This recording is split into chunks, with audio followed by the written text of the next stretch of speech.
Bumuhos ang ulan nitong linggo, pero bumuhos pa rin sa EDSA Shrine ang mga nagprotesta kontra korupsyon. At sa gitna ng pagtitipon, may lumitaw sa kalangitan, isang double rainbow.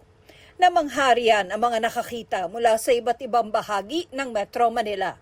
Base sa nakuhang impormasyon ng GMA Integrated News Research mula sa UK National Meteorological Office, nabubuo ang double rainbow kapag ang sinag ng araw ay 2 beses kung mag-reflect sa isang patak ng ulan. Marami ang naniniwalang ang rainbow ay simbolo ng pag-asa, na sa tuwing uulan, na simbolo ng pagsubok, lumilitaw ang bahaghari. Pero sa panahon ngayong mainit ang usapin ng malawakang korupsyon sa bansa at napakabahal pa ng mga bilihin, may sisilip pa kayang pag-asa?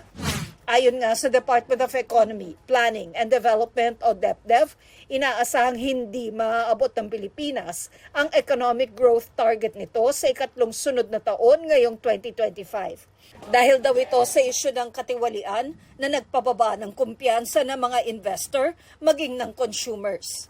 Pagsisikapan pa rin po. Especially with this kind of rallies na nangyari po, medyo maingay po, talagang po nakaka-apekto to sa ekonomiya. So, pagtutulong-tulungan po ng economic team ng Pangulo at also with the help of the people na sana maabot natin ang target. Tinanong namin ang mga kapuso online, sa dami ng isyong kinakaharap ng bansa ngayon, sasalubungin mo ba ang Pasko ng may pag-asa? Hiling ng isa, sana malampasan na ang mga problema sa bansa at managot ang mga dapat managot. Ang mayayaman lang daw ang makapagdiriwang ng Pasko.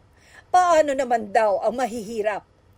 Tila nawala na ng pag-asa para sa bansa ang isa pang netizen. Kung ikukumpara raw sa cancer, nasa stage 5 na raw ang sakit ng bansa.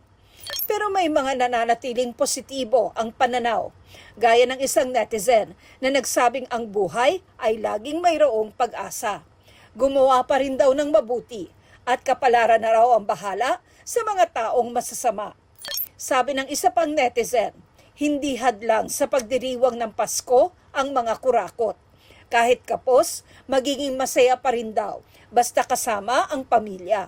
Ipagpasalamat daw sa Diyos na kahit anong hirap ng buhay ay nakakaalpas pa rin dahil sa Kanya.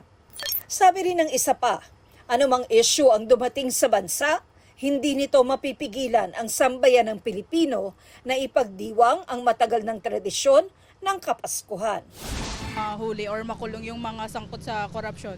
Feeling ko naman masasalubong ng mga Pinoy yung Pasko ng with hope. With hope pa rin sana kasi tao naman tayong lahat, siguro may mabuti naman po siguro sa kanilang side. Si Jesus naman yung sineselebrate ngayong Pasko, kaya sasalubungin ko pa rin yung Pasko na with hope.